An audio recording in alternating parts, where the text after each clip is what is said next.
Hello friends, and welcome to another day of crochet and crime. My name is Hazy Baby, and this is the channel in which I crochet and talk about crime. So today is Friday the 14th of April 2023, and today I'm going to try out something called Fraud Friday. So I'm going to talk about Australian fraudsters this Friday, and then I'll see how many we have, and if I've got enough, there should be plenty to do each Friday. So welcome to my very first Fraud Friday, and I hope you guys like this content. If you do, could you please like and subscribe, share, and that would be great. Okay, see you soon. Okay friends, as you can see, this blanket has grown overnight. Look at it. Ooh, it's so pretty. It's gotten so big. So that is the blanket, but we'll be working on, I'm going to call this blanket Evie. So I'll be working on Evie's parts, if you will. As you can see, I have 24 middles, and we'll be adding some lovely next step to these 24 middles while I talk about Australian fraud. Okay, so what I mean by Australian fraud, and welcome if this is your very first time to my channel, please subscribe, like and follow, comment below if you have anything interesting you would like me to cover. But today I will be talking about fraud. So welcome to the very first Fraud Friday, and I will be talking about frauds and scammers and hoaxes and all of that jazz on Fridays. So let me know if you like this better or less, or you feel like this is not going to work for you. Let me know what you think. Okay, so the very first, I'm going to pick a color. I'm going to have this lovely light pink to add to this blanket. I just must add the caveat that I don't normally like pink very much, but this, I don't know what it is about this blanket. Maybe because I know that it's going to someone who will really appreciate it. I'm okay with it. It's just a lot of pink, I think. Alrighty, so this first story, I'm sorry to rant for a little bit, but this first story is not really an Australian hacker. It's more like hackers that happen in Australia. So the most common scams that happen in Australia, or fraud that happens in Australia, is actually not done by Australians, but rather to Australians. And it's called the Australian, or actually we should name it for what it is. It's a love scam. So what happens is we have these wonderful, I'm going to call them out. These wonderful Nigerians who have been scamming old ladies and old men all across Australia for the last couple of years. So we've all had that, you know, back in the day, we all got those Nigerian emails about, a fortune or a prince who just is really bad with money and needs your help. And in this case today, I am talking about the Nigerian love scam. So basically, what happens is they fake that they're in love with you. They tell these little old ladies that, I'm stuck here. I am really an Australian. Help me get home. That one's my favorite one. Or I love you, baby. Let's get married.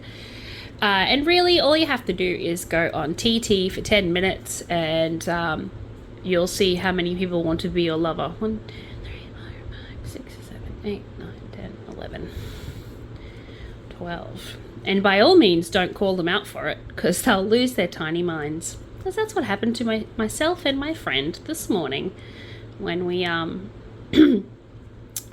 got on there and told someone we didn't like them, and they didn't like that very much. So I'm not saying they're scammers. I'm just saying that the majority of the people that come on these apps, inbox you, come on baby, be my friend, I want to love you, I love you a long time, are Nigerian scammers. So yeah, that's the most common scam that happens in Australia currently. It's like a big problem.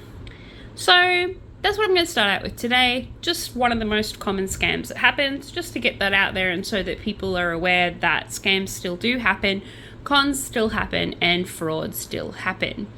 So let us move on to our very first Australian scammer or fraudster, or yeah, something like that.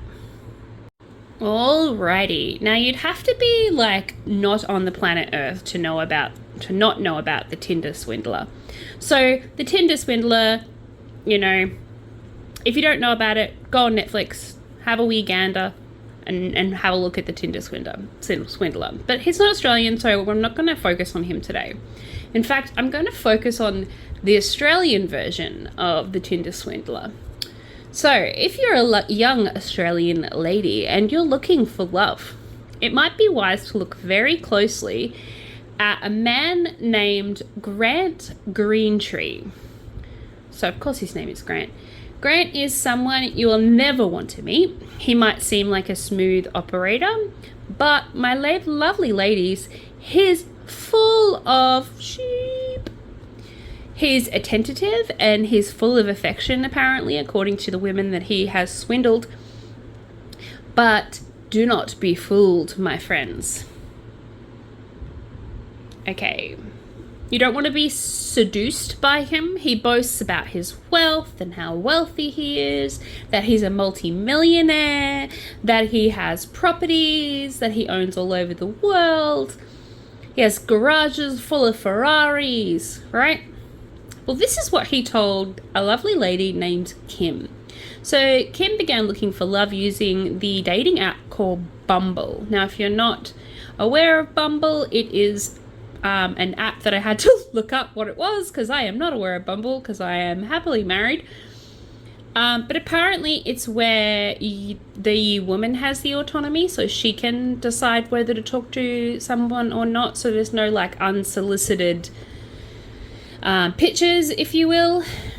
I think that was the plan in the creation of this app. But anyway, so she's on Bumble. She's confident. She thought she'd be able to identify and discard any dodgy suitors. She thought, you know what? I'm keen. I'm a clever girl. I can spot a swindler when they're coming. She was wrong. But nothing could have prepared her for Grant Greentree. So he was seemingly a man of means and a man of morals, according to Kim. She had been searching for, so he was like the perfect guy for her.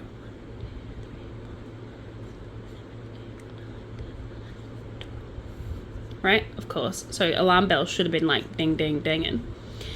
But, so he was like talking about his fortune. He kept asking for Kim to foot the bill when they were on holidays and day-to-day expenses. So, you know, for someone who had millions of dollars, why can't you pay for it, Jeffrey? So, yeah. So she was starting to get, you know, them vibes. She was starting to feel like, is this guy for reals? Like, seriously? Wants me to pay for everything? Yeah, so she was introduced to Grant's daughter. So Grant obviously is not a very good con man because he introduced him to his daughter Isabel, forgetting that he'd told Kim that Isabel's mother had died. So when Kim had brought this up to Isabel, well, she didn't really bring it up. It's more that Isabel was talking about her mother and Kim was like, oh, I'm so sorry for your loss. And Isabel was like, what loss? Because her mother was very much alive. She was very much alive. So he was saying that she was dead, obviously, for the sympathy vote or for some sort of monetary means. I don't know. They don't know the motivation behind that. Maybe some sympathy, maybe some money, maybe so that she wouldn't go on the look for, you know, this his ex-wife and figure out that the ex-wife was all like, oh my god, girl, stay away from him, he is dangerous. I don't know why I have an accent, I just do. So Grant Gumtree's record for scorned partners for both business and romantic dates back decades. So in a 60 Minutes is a news channel over here. In a 60-minute episode, they uncovered that he had a history of court cases, investigations, and accusations of violence against women he supposedly loved. So the reality is that Greentree is one of the biggest con men that ever encountered, a one-time bankrupt fraudster who preys on vulnerable women, and his MO is simple. He steals their hearts and then steals their money. So under the guise of independence, he lets women pay for things, and then when they figure out that he's actually full of shit and a thief, he gets rid of them, tosses them to the side, kills them off metaphorically, and then moves on, leaving in his wake a bunch of scorned ex-partners, both in business and in love. So Grant Greentree, you're a douche canoe. Yeah. So that is our first one. What do you think, guys? Keep going? Yeah. Since you can't answer me back, that's what I'm going to do. So this next fella, this next top bloke, and I say that sardonically, if you know Australian humour, we always call people that we think are disgusting and vulgar by terms like your old mate and top bloke. You know, especially if it's someone we don't like, and, you know, our friend sees them and they're like, oh yeah, look, there's your buddy. There's old mate. Oh, you want to go say hello to him? That's what Australians do. I don't know why we do it. We just do. Anyway, he's a notorious, apparently, dangerous con man named, and I always get his name incorrectly, I think it's Goran Markovic. Please correct me if I am wrong. I'm just going to call him Gollum because I'm dyslexic. I couldn't be bothered looking up how to actually say his name, and he doesn't deserve my respect. So apparently he's a con man and a con artist, and he's pretty goddamn good at it. He's very good at being bad. No one should ever believe or trust him though. So let me tell you about him. For 40 years, he's been perfecting his nasty craft of connery and lying his way around Australia and the world, fleecing almost everybody that he encounters. Talk about charismatic power, guys. These guys have it in spades. So he fleeces money from millionaires to unsuspecting women. Anyone, it seems, is a potential target. Even police tasked with trying to bring in douchebag Canoe to justice have been mocked and taunted by the elusive catch me if you can crook.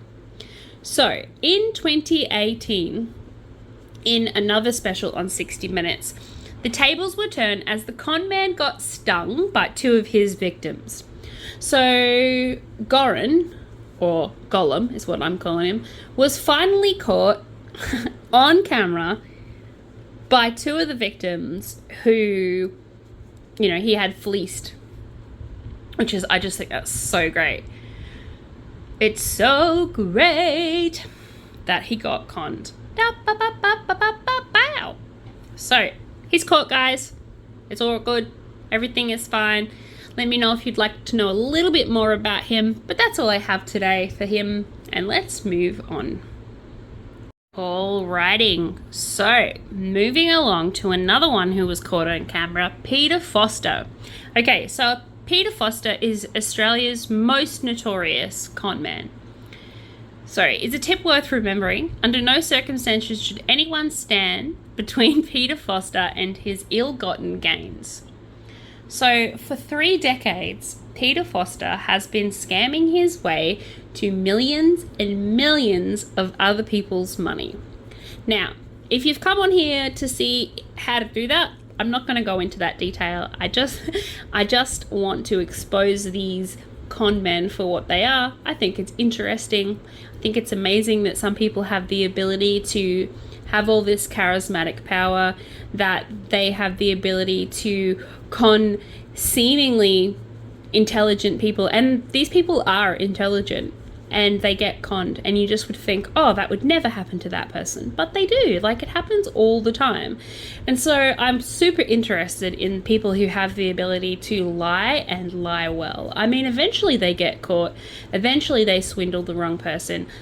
Peter Foster, you know, millions and millions of dollars of other people's money. So, you know, well done to him. But I am so glad that they caught him. Well done sounds like I'm like, you know, saying he's amazing. I do not in any way think he is amazing. So he's Australia's best and worst criminal.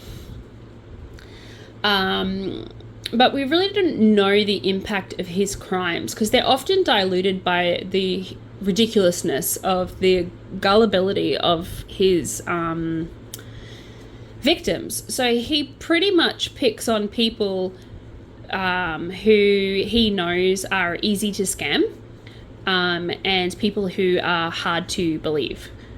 So the truth, though, is simple. Foster is a hard-nosed criminal, and he'll stop at nothing to get his loot. So in 2020, on an assignment, Carl Stefanovich, which is a reporter here in Australia, exposed new allegations involving Australia's most despicable con man and the cop who finally beat him in an epic battle that got downright dirty.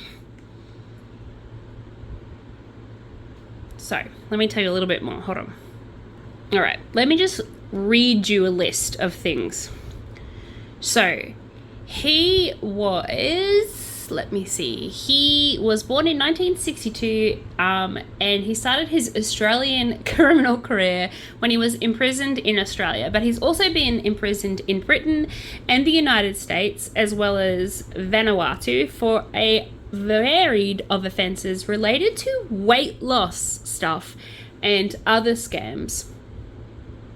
So he has convictions that range from fraud to money laundering to contempt of court to resisting arrest. So he was in the headlines for his roles for helping Sherry Blair, wife of British Prime Minister Tony Blair, to buy properties in Bristol at a discounted rate. And then he described himself as the international man of mischief. So, you know, total douchey canoe, 100%. So he began marketing and selling products at the age of 19, nicknamed the Kid Tycoon and Milkshake Tycoon. Foster was promoting themed nights at the Gold Coast 2 years before he was legally allowed to open a club and become a boxing promoter at the age of 17. So at 20, he was fined by the Australian court for attempting to make fraudulent insurance claims when the boxing match that was promoted fell through, and so began his career of scams. So then he did the Cho Lai Tea weight loss scam. He did that in Vanuatu and here in Australia. Then he decided he was going to try his hand at becoming an Australian undercover informant for the Australian Federal Police from 1993 till 1997, wearing listening devices with meetings with criminals because, you know, why not be a scumbag rat as well as a con man? So, yeah, he apparently did this because his sister, 2, 3, 4, 5, 6, 7, 8, 9, 10, 11, became addicted to drugs, and he wanted to get her off the drugs, so he became an informant and a trickster, apparently, according to him. Then in the early 2000s, he went off to Fiji and had a coup in Fiji where he stole $1 million from the Liberal United Party and also from a group from the Fiji Labour Party, and became a 2001 Fijian general election campaign director of one of those guys and stole money from them. So like I said, you know, brilliant. And then there was the Sherry Blair thing that I was talking about, and that was in 2002, and he was deported back to Australia. And then he went to Ireland in 2003, and he was deported back to Australia. after he tried to sell slimming pills called TRIMIT through a company in Bristol, and financed over like £200,000. Euros, not pounds. And then that became an investigation series in fraud. Yeah, so he's pretty much just a giant fraudster, and he's been doing it again and again and again and again. But in 2007, he finally got arrested after he stole $300,000 from the American Federal Bank of Minnesota, apparently. And then, yeah, he came back and after that arrest, he was arrested again in 2009 for civil charges. He tried to defraud the news, who said that he was a con man, so he tried to defraud them that way, and got $10,000 from somebody to cover some case and never actually paid for it, so he got another $10,000. That must have been a little bit of a slow year for him there. He's got a few million, and that year he only got $10,000.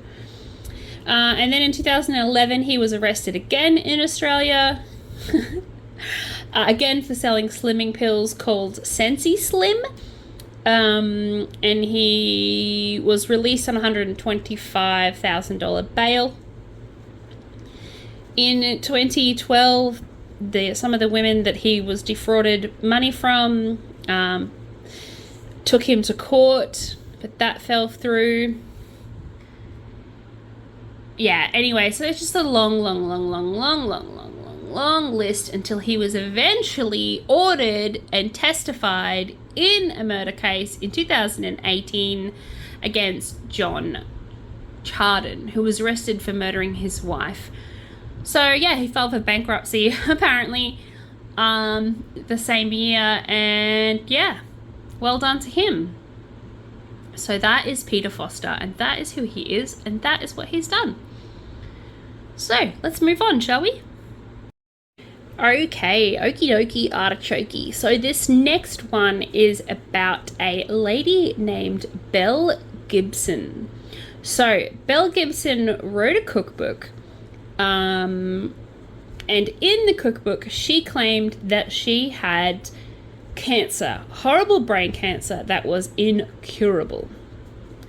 But she never had cancer. So she claimed an unscrupulous natural therapies duped her into believing that she was dying, even though that is not the case. She raised millions of dollars for cancer research, in which no one ever got any of this money. And then when it was found out that she'd never even had cancer, oh my God. So she is a giant fraud. She is not in any way a victim. So let me tell you a little bit more about Belle Gibson. So she was born on the 8th of October, 1991. So she is an Australian convicted scammer and placebo science advocate. So she's the author of a book called The Whole Pantry, and it then turned into a mobile app. 1, 2, 3, 4, 5, 6, 7, 8, 9, 10, 11, 12. Right. So in this app, she was a wellness guru, basically. She falsely claimed that she'd been diagnosed with an operable brain cancer, including a malignant brain cancer. Anyway, and she was saying that she cured her cancer through whole foods, natural medicine, and alternative therapies. She said that she would donate a significant portion of her income and her company's profits to numerous charities. And in 2015, after reports identified that Gibson was fraudulent regarding her charitable donations, and media investigation revealed that she also fabricated her stories about cancer. So No one would have questioned her stories about cancer had she actually paid the money to the charities that she said she was going to give money to. So she is greedy as well as a liar, pants on fire. So she lied about her age. She lied about her personal life. She lied about her history. She lied about her cancer. She lied about her privileged lifestyle. She rented an upmarket townhouse, leased a luxury car and office space, underwent cosmetic dental procedures, purchased designer clothes, and holidayed internationally, all while claiming that she had brain cancer. But we have to remember that she cured said brain cancer, so, we should be like, Anyway, so Gibson was born in Tasmania. The interviews she's given, she said that she left her family home at Brisbane when she was 12 to live with her classmates, and later she lived with a family friend, and she attended Wynnum State High School in Manly in Queensland. So I know where that is because I used to live there. 1, 2, 3, 4, 5, 6, 7, 8. Fun facts about Hayley. About Hazy Baby you didn't know. Social media reflected that in 2008 she had relocated to Perth, and there she was involved in skateboarding culture and actively participated in the online community. Subsequently, she moved from Perth to Melbourne in July 2009 and became a mother 1 year later at age 18. Gibson launched the Whole Pantry mobile app in August 2013 at the age of 21. So she's been known as several names. But basically, she did all these health claims, and she claimed to give money to charities, which she never ever gave money to. Then she went on 60 Minutes and she told everybody that it's not her fault, that some shyster doctor, naturopath, had convinced her that she had brain cancer. Then she tried to prove that she had brain cancer with MRI scans that didn't exist.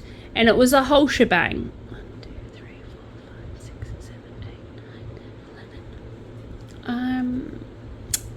But she did have her house raided by police, which is good, I suppose.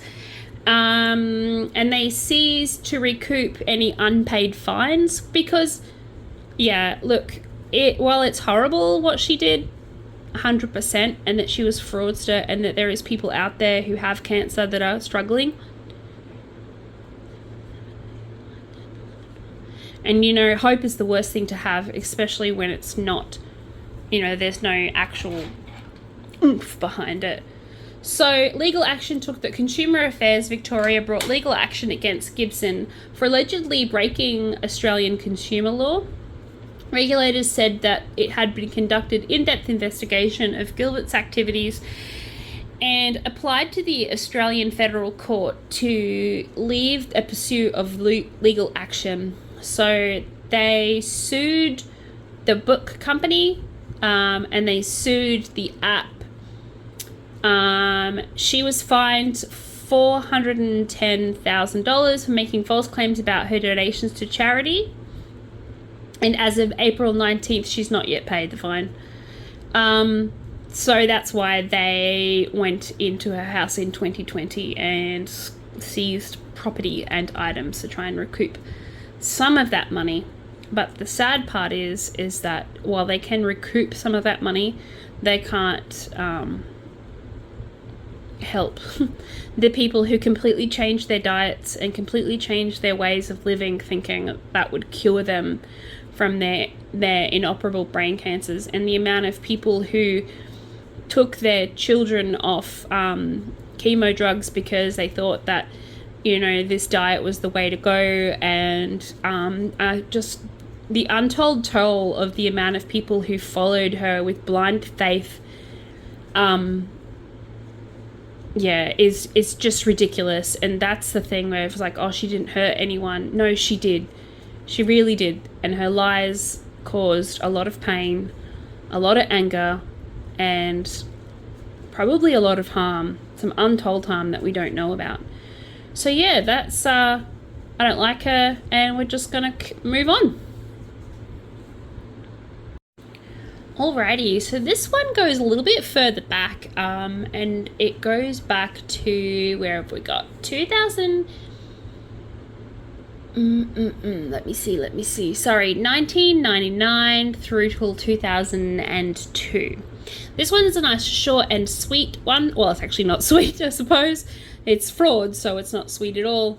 But it's Teresa Lawson. So Teresa Rose Lawson, nee Emmett, nee, just in case you don't know what that means maiden name, who was born the 20th of February 1951 and who unfortunately died June 2nd, 2014, was a former Woolworths pay clerk. So if you're not Australian and you're listening from another country, Woolworths is one of the biggest distributors of food here. It's kind of like Tesco's or Walmart. I'm just trying to think of big chains in other countries. I'm pretty sure Ireland and the UK did have Woolworths at some point. They don't anymore, but we still do. So she was the Woolworths payroll clerk and the St. Mary's Band Club director, and she stole more than $2.7 million over a 3-year period from 1999 to 2002. She has been regarded as one of the largest fraud cases in New South Wales history. The money has never been recovered. So Lawson was a head office clerk in charge of the supermarket's cash flow and the float to cover staff wages. So cash advances pretty much, and petty cash. So anyone who is a pay clerk knows what I'm talking about. But basically, they have a budget that pays for petty cash, which is just like the floatable amount of money that they have in store, and the wages. So back when she stole it, it wasn't direct deposited into your bank account. It was given to you in the form of a paycheck. We don't have that anymore. Now it's pretty much given week by week into your actual direct debit into your bank account, and not held basically by Woolworths. But I'd say that's outsourced. I'm not 100% certain. I don't know how it works. But anyway, so from between January 1999 and March 2002, she stole weekly, falsifying the accounts to hide the amount of cash taken from the company's safe. And she needed no counter signature when ordering new cash until she was caught with $10,130 in her handbag. So she got away with it for a really long time. During the period, Lawson repeatedly spent more than $2.6 million on poker machines. That's right, poker machines. She spent all of that money on poker machines at the St. Mary's Band Club, where she was the director, and further $160,000 on a television shopping channel purchases, such as clothing, jewelry, a cruise, a car, and some other travel. So mostly she just must have had a really big gambling habit, and she was paying for it. Lawson was convicted, though, in the District Court of New South Wales in August 2004 on 129 charges, including 19 charges of embezzlement, to which she pled guilty, obviously. During the trial, it was alleged that the stolen money was laundered through the St. Mary's Band Club poker machines, where as a director she received more than 90 cents of all machine payouts. So, yeah. Lawson had told staff that she had received an inheritance. Also, she told them that she won a jackpot on the lottery. She was jailed for 7 years with a non-parole period of 4 and was released in 2008.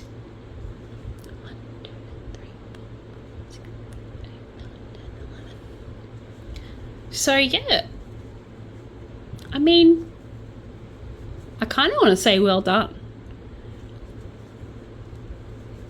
Yeah, it's horrible, but I always think, imagine what they could do if they put their mind to like actual things. Imagine what they could create. Alrighty. Oof, look at our little middles starting to look lovely. Da-da-da. Let's move on to our next story. Okay, so this next one is, I will say, a little trigger warning here. It is about a young mother, and it's fraudulent in the fact that she had Munchausen's by proxy. So Munchausen's by proxy is where these people have a diagnosis of Munchausen's, which is a medical and mental health condition in which they pretend to have a disease or some sort of sickness or some sort of illness in order to gain money, financial help, sympathy, empathy, attention, any of that kind of stuff. Now, the by proxy part is where they do it to their children, loved ones, or, you know, supposed loved ones, I suppose. Or, yeah, just not themselves. So, this story is about, it is 14 years old, and it is regarding a young mother, and like I said, Munchausen's by proxy is, yeah. So there is going to be some harm in this story is what I'm trying to say. I just took a long way of saying it. So please scroll on if this is not something that you are interested in. So a young New South Wales mother who injected... sorry, I just have to breathe for a second. Excrement, contaminated water, into her 6-month-old baby son has escaped jail because of her youth and her mental health problems. So yes, you heard correctly. She injected her 6-month-old baby with contaminated excrement water. So in other words, water that was contaminated with human waste. In sentencing, the woman from New South Wales South Coast said that there was a potential serious consequence. But yeah, it was only a matter of luck that the child didn't get permanent damage or worse, you know, death. But the 21-year-old woman, who can't be named for legal reasons, pled guilty in April to intentionally and unlawfully administrating or an injurious substance is what they're calling it, with the intention to injure or cause pain or discomfort to her then infant child. On January 5th, 2006, her baby son, then 6 months old, was admitted to the Canberra hospital on Boxing Day 2005 with a bruised left foot. The doctors had inserted a catheter, but 10 days later, the younger mother injected a substance containing contaminated water with feces into the drip line, causing his medical condition to deteriorate dramatically. 1, 2, 3, 4, 5, 6, 7, 8, 9, 10, 11. 1, 2, 3, 4, 5, 6, 7, 8, 9, 10, 11, 12. Yeah. Yeah, so the reason why I've chosen her as a example is because there are many of these cases in Australia. So it's not that it's a singular event. It's just one that I could find. But basically, Munchausen's by proxy happens quite a fair bit. And yeah, this is just one example of that.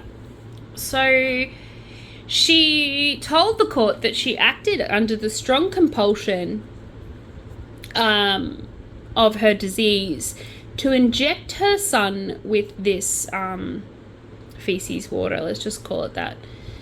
The mother was placed on a 2-year good behavior order with a strict suspension, and she must continue for treatment with doctors. Described her with borderline personality disorder, Munchausen's by proxy, and depression. Her son, aged 3 at the time, is only allowed to contact his mother for 30 minutes over the phone. So thankfully her child was taken off her, and I'm not an advocate in taking away children. I'm an advocate for reunification, but I think in this case it's warranted. She could have killed him, and sadly it has happened in the past. So I do know of a famous American case of this Munchausen's by proxy, in which a woman had convinced her daughter that she had cancer, continued to shave her head, even giving her chemotherapy drugs to make her look like she had cancer or that she was going through chemotherapy. And it was only when the daughter and her boyfriend murdered her mother that they found out that that was not the case. If this is a story that you would be interested in, please leave a comment below and I will go into more detail of it. But for now, let us move on to more Australian fraud. Alrighty, let's wrap up our Fraud Friday with an Australian con woman. So this is a bit of a long one, so it might take a couple of parts, but we will get there. Okay, so this Australian con woman posed as an air hostess, a psychologist, but most often than not as a cop, until she fell in love with one. So Andrew Lawson Twinning, sorry, I always say names wrong, a 32-year-old senior constable with Melbourne's Victorian Police, spent his days on his motorbike and his nights home alone. I know, it sounds like such a sad story. A kind face and plump traffic officer, he looked every bit the even hand when he was in the line of duty. So he was the sort of cop who grew up wanting nothing else but to be a police officer, and he signed up soon after his 18th birthday. And apparently he was a bloody good cop, according to one of his parents. Of course, they said that. One that who'd have your back, in a fight kind of thing. So while Andrew was, this jovial and, joyful character, most would have never have guessed that he was going through a rough patch due to, in large part, his divorce in the previous year. So his beat partner and closest friend, the lanky and stern-faced Glenn Hubble, however, did know about Andrew's troubles. So Glenn, a married father of 2, sorry, my dogs are barking, didn't have much experience navigating the local dating scene, but he was constantly pushing his younger partner to get back on the horse. Give it a go, man, he urged Andrew one cold morning in December of 2005. What have you got to lose? Andrew caved and signed up for a dating site called RSVP. So it's and I had to go looking for this one as well because apparently it's a thing. It's like a website, but it's kind of like Plenty of Fish, which is another one apparently, but you have to pay for it. So yeah. So he listed his job on his public profile. He didn't list it on his public profile, because he was worried about the police integrity. But he did decide to go on the website anyway. So he scanned through a few of the messages, grinning a 25-year-old lawyer, a bit too young, he thought, and probably too dull. Anyway, one too many dealings with prosecutors had left him with a bad taste in his mouth, apparently, and he was looking for someone to awaken his sterile life. So, bisexual Aquarian who drinks socially and good values, Andrew almost laughed when he read Jodie's bio. Her interests, swinging sex, spanking, and handcuffs. Glenn was not going to like this, he thought. But he lived in South Yarra, on his beat down to Fairland Street. He's right, though. What would he have to lose? So he went for Jodie. And Jodie, if you don't know, is our con artist today. She is, I'm wrapping up my Fraud Friday with an epic fraud. I thought, why not? I started with romance fraud. Why not finish with a romance fraud?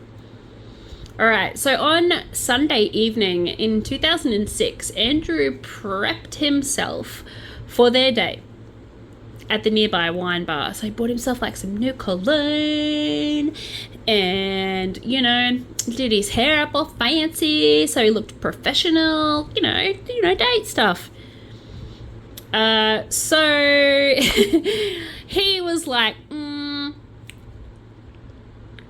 you know, it is what it is. And apparently he wasn't too nervous. But, you know, what man's going to admit that they were? So Jodie Harris was 27 at the time and had wild black hair, apparently, with a fringe, just shy of her hazel eyes. So, you know, of course she had hazel eyes.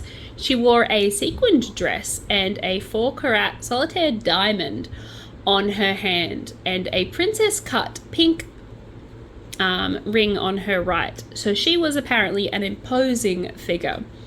But once she sat down, her relaxed demeanour put Andrew at ease. A crown lager, she told the waitress. Don't bother with the glass. And so he was all like, oh, she drinks beer. Fetch me a larger glass. I'm in love already. So after 5 minutes of conversation, it was clear that Andrew had found someone special in particular, especially for him. But they somehow fit together seamlessly. So Jodie, Ritalin-fueled, brash-talking ball of energy, where Andrew was more soft-spoken and subtle. What do you do for a crust anyway? Jodie asked, her gaze fixed upon him. Oh, you poor darling. Just feel like saying, run, buddy. But, you know, we all know this is true, so he didn't run. I'm a cop, he said, a small tugging at the corner of his lips. What about yourself? So I like how she just, 1, 2, 3, 4, 5, 6, 7, 8, 9, 10, 11.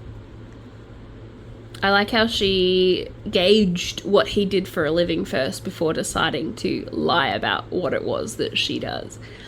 Clever con woman. But they are. So she says, I'm a flight attendant from Virgin.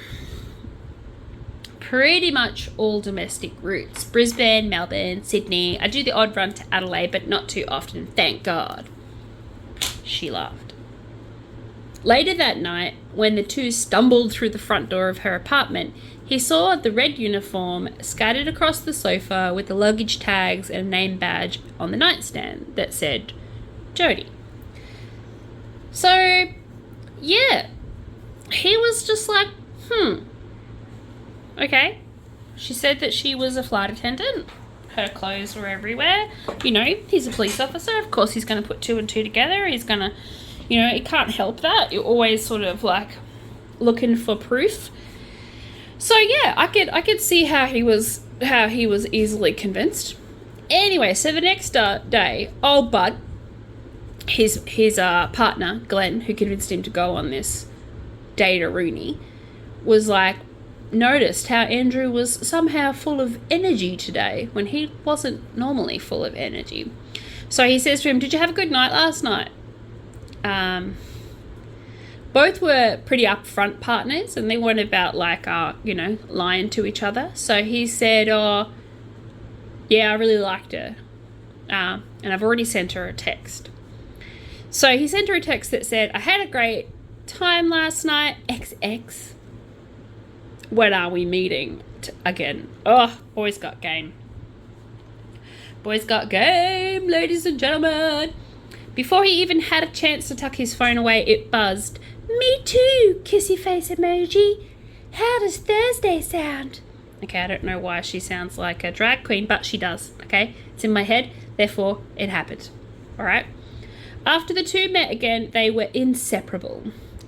Pleased as Andrew was with his proactive dating career, the dating profile rang true. He also quickly figured out that she was sort of worth taking home to see his parents, apparently, over spaghetti and board games with their colonial-style home. She won over his parents, and over the next 2 weeks, restless nights turned into fancy dinners, which were often paid for by Jody, and on Valentine's Day, he was ready to spend his life with her. He'd only known her a couple of weeks, but she had dazzled him. Dazzled. Just like that. Okay, hold on. Follow for more part 2.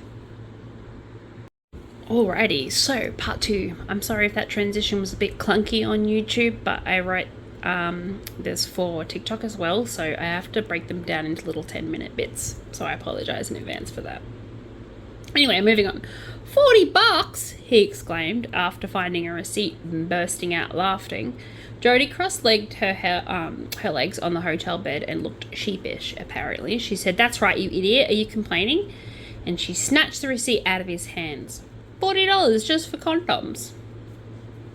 But he also noted her new sweater. Decided he wasn't going to rock the nice boat that he found himself in. Andrew was trusting, and for the first time in months, he actually felt happy. So I think that he's trying to say there, that was probably the first, little alarm bell that was ring-ding-dinging, was that she tried to say that she spent $40 on frangers, but obviously she didn't. So Jody Harris, whose real name was actually Jody Piercing Harding, had a thing for cops. She was a gifted con artist and apparently, according to these guys, a fucking hyena. So 7 years earlier, she pulled out of the gates of Brisbane's Roma Street Police Complex in a white sedan she'd rented, no decals, but it looked the part, and so did she. 4 trips to the West End uniform shop, each time posing as a different police officer, had netted her a full Queensland police uniform. Instead of the normally glitzy garb, she picked up her a sky blue shirt, a jacket, cargo pants, a patrol hat, and when the store clerk, laughing, told her she needed to go get her superior for her name tag, she nodded politely. On the way out, she pinched one from the front of the store mannequins. So she took everything. She just went 4 trips. Jesus, I mean, wow. Jody was a gifted con artist, a fucking hyena, as one of the cops who worked her case put it. On top of the kit she amused, one bump into a street cop in Main Street had snagged her a badge. So that'd get her past the buzzer, and it gave her an identity. And facing the cop manning the front desk at Roma Street Station, she wasn't Jody anymore. She was Constable Alison White, a country cop down on admin detail from Townsville. 1, 2, 3, 4, 5, 6. So, you gotta have some balls, and she did. She had some balls. Bet they kept you busy there. The corporal, not much older than her, scoffed. All Crocs and Crims, isn't it? They were talking about Townsville, which I can attest it is. I mean, it's always nice to get away, she said with a toothy smile. But I'm here on official, apparently I'm Kiwi all of a sudden, business. Whereabouts is your permit renewals? And license weapon licensing, he replied. It's down the hall and to your left. Like the rest of her swindle, it was simple, but called for a level of outright ballsiness that most people could never summon. I mean, the gall of some of these people. I can't even, lie about what my favorite color is, let alone walk my ass into the police station not once but 4 times to get all the parts of a uniform. So by the time that Jodie picked up and left Roma Street Station 90 minutes later, she worked her way in no less than 5 different detectives. All of them were straight males, disarmed by her plainer and polished looks. All of them were willing to share details about cases, crooks, and court matters. Well done. Well done. 1, 2, 3, 4, 5, 6, 7, 8, 9, 10, 11. Like, she's just... the gall on her. The gall on her, ladies and gentlemen. The gall on her. So Jodie actually grew up in Tingalpa, which is in Brisbane. Apparently she sniffed lines. If you don't know what that is, look it up. Smoked pipes and popped pills with the best of them. So she was one of those girls. But the high was like nothing she'd ever experienced. If she could dupe police like that, a different cop later would say, the banks would prove a kinch. Like, it should be super easy. She's already, she's duping people. I mean, good job. But banks didn't capture her interest. Nah. At least not at first. See, Jodie's fascination was with the police. As one psychologist later involved in her case put it, she was obsessed. Thanks to a childhood disruption by the justice system. So Jodie was born in 1978 to a violent father who once struck her in the chest with a broom handle for crying. The incident pushed her mother, Debbie, over the edge, and she packed her bags and left, Jodie in tow. Debbie later began a romantic relationship with the Brisbane Broncos rugby star Smokin' Joe Kilroy, a man known for his left field antics and his status as a world-class fullback. So in 1989, the two were caught trafficking cannabis as part of an undercover sting by Queensland police. And Jodie was just 11, and she watched as officers took her mother away. At 12, she appeared on as the judge sentenced Debbie to a 6-year stretch at Boggo Road. That's a long stretch. Hardly the grounder for love for the law, a psychologist explains. Yeah, it's hardly the grounds for a hatred for the law, though. But anyway, so her mother was gone, her life uprooted to a new city. It wasn't long before Jodie was spiraled into a life of crime herself, which she started at 14 with soft drugs. I don't know what kind of soft drugs are, but anyway, right, graffiti and theft. And soon she found her real love, fraud. Oh, it's another love story.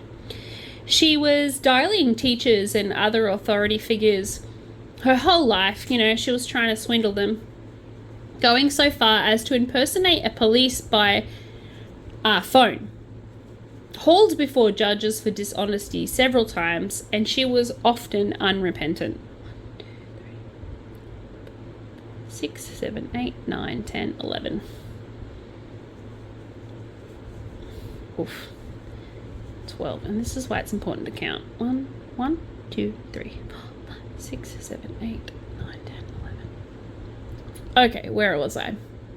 So on Christmas Day in 1993, when she was just 15 and living with her grandparents in the inner city of Melbourne, she rang Russell Street Station, patched through to a 32-year-old Sergeant Brett Bradley. Look at my little pile. Isn't it cute? She fed him a backstory that was complicated but ultimately convincing, claiming to be calling from another policeman friend of hers. She sold Brett on the idea that she was a 20-year-old daughter of a prestigious advertising executive.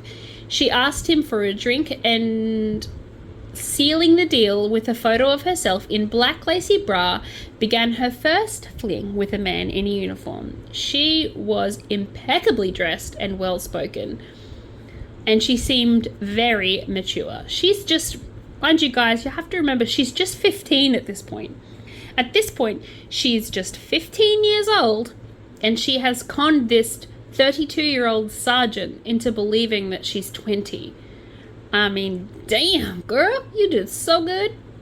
So when the two celebrated what would be her 21st birthday at Bradley's parents', they had no idea that she was just 16. When the tabloids caught wind of the fling, the disgraced detective lost his job and moved to the UK. So she, destroyed this man's life. I think she just had a fixation because he was a copper.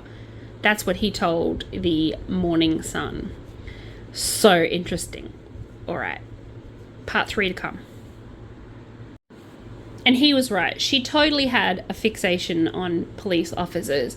At the same time Jodie was dating him, she had another copper in her crosshairs, one who had gone to Parliament after leaving the force. Jodie Harris was under a different name and used to come around. For example, the East Melbourne and Russell Street police stations, said Jason Wood, now Australia's Assistant Minister for Customs, Community Safety and Multicultural Affairs. I regarded her as a casual acquaintance, he said. I never went out with her, but it was like a breath of fresh air every day when people walking in and having been assaulted or robbed to make reports.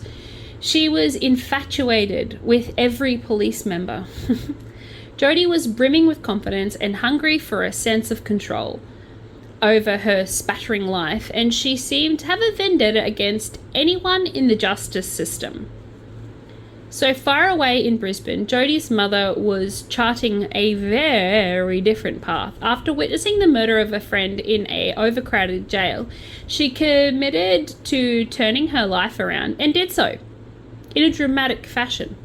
Debbie enrolled in a Bachelor of Social Work. Textbooks and study notes filled her cell, which helped her win the self-esteem and, the confidence of the parole board. After Debbie walked free for good behaviour bond in 1992, she practiced for some time as a social worker and turned her eye to the law. She later became the first convicted drug trafficker in the country to be admitted to a Supreme Court as counsel.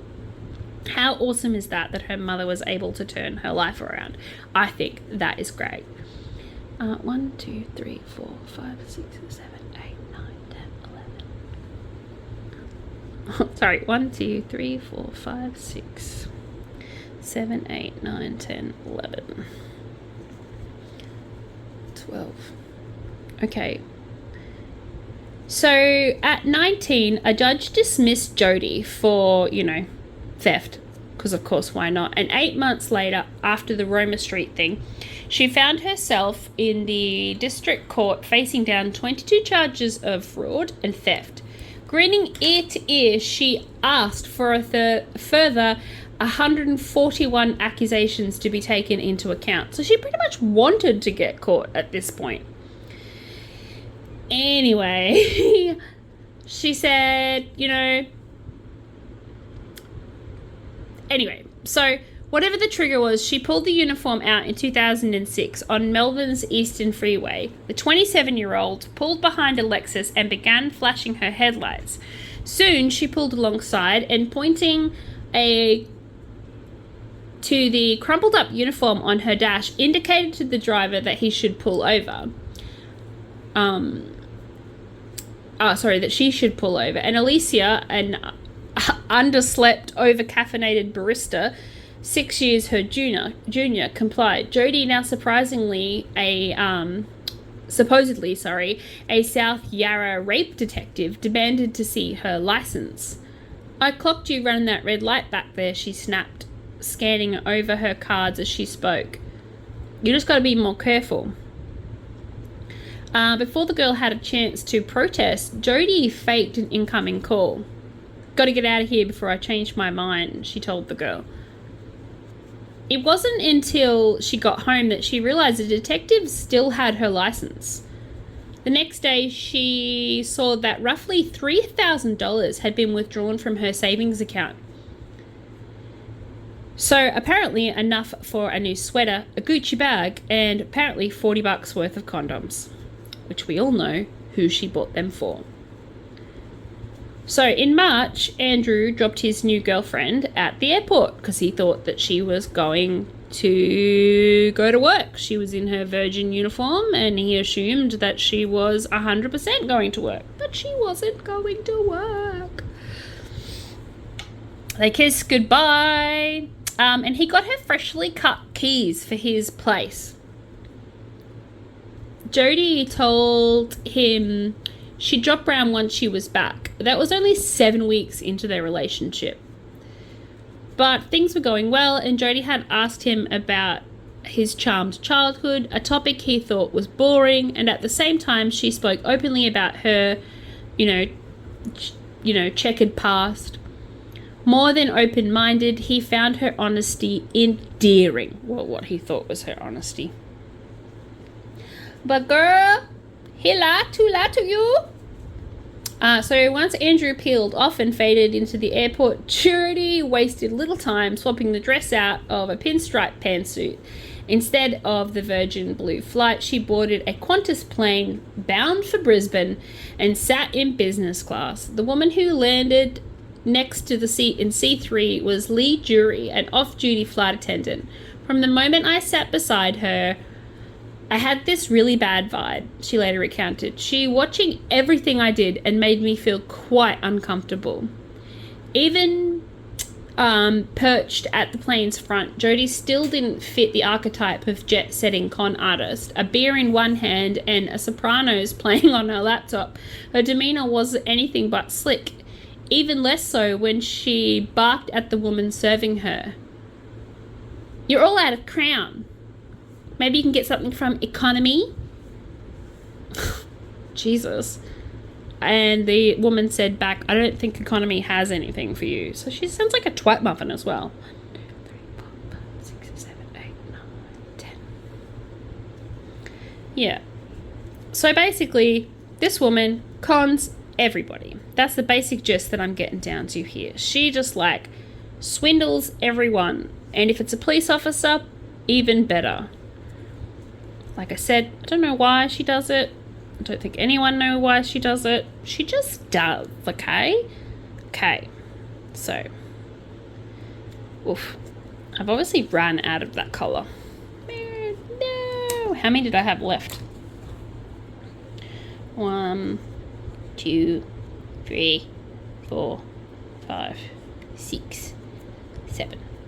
7 left. Okay. Where was I? Okay, so from what I can gather from Jodie Harris, basically her storyline goes that she swindles police officer after police officer in sort of like a love scam swindle. All of the time stealing people's licenses, jobs, and lives to sort of con out of money. So she always pays for everything for these police officers, and she takes them down in the most horrible, explicit way. So basically, she got that first girl she was pulled her over as a police officer and stole her identity. This next woman, she gets out of her Lexus and walks into a Melbourne boutique dripping with expensive jewelry and dressed in immaculate designer clothes. And she's chatting to the owner, Nova Gordon, who is all oh, she's so charming, she's so lovely, blah, blah, blah. Anyway, the woman buys her spends $600 on coffees and breakfasts and whatever else. Anyway, and and it was only after she left that this business owner realized that her license was missing. So her license had been stolen, but she also then went and stole tens of thousands of dollars out of her bank account. So unlike the first woman, she stole $3,000 from. This one, she stole tens of thousands of dollars from. So, yeah, she had befriended police officers all over Melbourne police station. She was telling them that she was 20 years old when she was only 15. Then she started telling them that she was older. She started dating our lovely bloke that we were talking about just before. And so that has caught you so far up with her. So now she's in her 20s. And she's stealing identities, emptying bank accounts, and ripping off police officers. Alrighty, so that brings us up to Andrew. So our sweet, sweet, sweet, lovely, lovely Andrew was madly in love with her to the point where he gave her a key at 7 weeks. And then they even got matching tattoos with her name on his right bum cheek, apparently. And his name on her wrist. Andrew's new love told him that she was working when she disappeared for days on end, and he had no qualms with that because she told him that she was a flight attendant, and of course she wasn't, and she was her own woman, and he really had no problem with that. So she carried Louis Vuitton luggage, she hired luxury cars, she stayed in 5-star hotels, she fitted between she filtered her frauds between states. So she would fly to Brisbane, fraud someone, fly to Melbourne, fraud someone. That was her thing. And she pretended to be a flight attendant, even sitting next to flight attendants such as the one I previously mentioned, whose name actually was Leah. And Leah discovered after her flight with her that her driver's license was missing. She didn't discover it straight away. She discovered it a couple of days later, and her bank account was empty. $22,000 from her bank account had been taken. While Leah had been at the toilet, Harris had stolen her license. Just using her license, Harris convinced the ANZ bank tellers that she was Leah and withdrew the money from her account on 5 separate occasions. So not only once, but 5 times she managed to convince 1, 2, 3, 4, 5, 6, 7, 8, 9, 10, 11. She managed to convince different bank tellers that she was this person. So it just goes to show how much they don't pay attention. Either that, or she looks for people that look like her. Yeah, she just must have looked like the average everyday human. Anyway, once a teller asked Harris to confirm her birth date, and she was unable to remember Leah's details, and she said, "It's on my license," in an indignant voice. The teller handed over the cash. So, yay. In Sydney, Harris went on to aid a woman who'd fallen over and hit her head on the curb, and she said, "I'm a doctor," and took the woman to hospital, relieving her of her driver's license on the way. So she took her to the hospital and stole an injured woman's driver's license. She assumed the identities of at least 6 different people, and Harris splashed out on matching pink bags, shoes, sequined vest, $500 hair extensions, designer jeans, diamond tag, watch, $4,000 Louis Vuitton bags, $1,600 pup, a dog. She even had a designer dog, guys. She even had a designer dog. Oh my God, Becky. Ridiculous. Poor Andrew doesn't know what's happening. In Queensland, her haul included $70,000 worth of cash and goods. All the while, Andrew was basically blissfully unaware of his girlfriend's expenses and exploits, and his colleagues in Victoria Police who uncovered her true identity while Andrew was on a cruise with his parents. Harris then went on the run, taunting officers with phone calls and photos of herself, a sort of catch me if you can kind of thing. She threw out challenges with no uncertain terms. She just I think she liked the scenario of the Leonardo DiCaprio film, Catch Me If You Can. And she was all like, "Oi, come find me, bros." But yeah, it was just ridiculous. But anyway, she was then known as the Catch Me If You Can thief, and detectives contacted Andrew on a cruise ship. He told officers everything he knew about Harris and agreed to help them set up a trap for her when he returned to Australia, because all in all, he was a good police officer, and he would have been devastated. Could you imagine getting that news? Like, he's on a cruise ship with his parents. When he left, he thought he had this high-flying, independent woman girlfriend. 1, 2, 3, 4, 5, 6, 7, 8, 9, 10.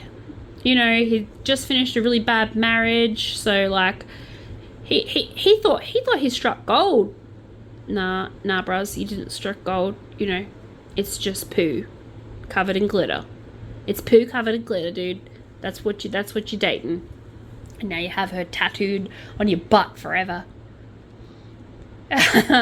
So the police continued the trace, but somehow she always managed to get one step ahead of them, and once they arrived at the hotel minutes after she had checked out.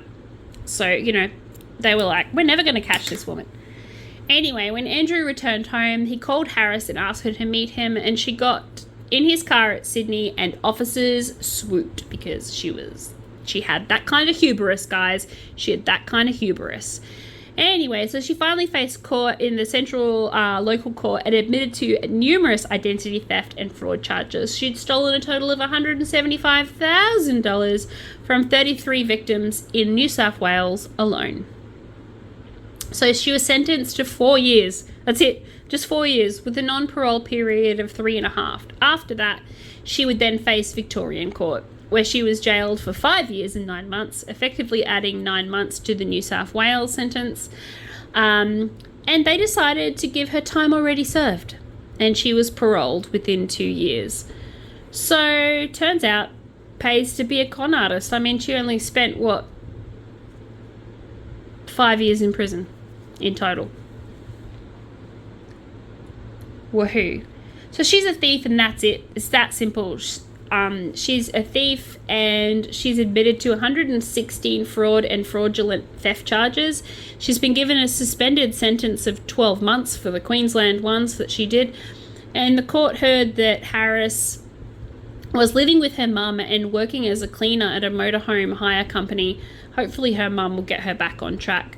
Her victims could at least take some comfort in that she was now cleaning up after regular people, after her snobbish a-hole ways. So, that is a wrap for our Fraud Friday, and I hope you enjoyed it. I'm sorry if this video was a little bit too long. Let me know in the comments if you feel like it was too long. Let me know if you think I should just do one Fraud Friday person at a time. But like I said, I'm brand new to this. I'm just getting started, so I am open for suggestions, comments, and all of that jazz. So I thank you for your time today, and I will see you tomorrow. So from one human to another, thank you so much. Mwah, mwah, mwah. See you tomorrow.